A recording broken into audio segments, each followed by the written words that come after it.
श्री गोपाळ कृष्ण भगवान की जय। लीळा नंबर 107। ग्रह सारंग पाणी कडून माती वाहवणे।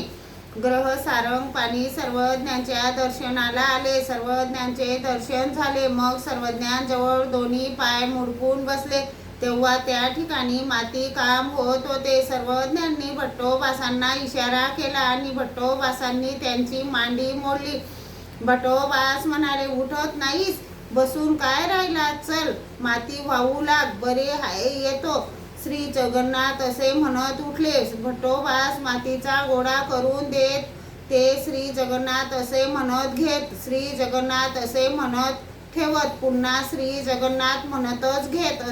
सर्वज्ञ म्हणाले, तर जर श्री जगन्नाथ म्हणतो, आठवण करतो, तर इतकी माती व्हा।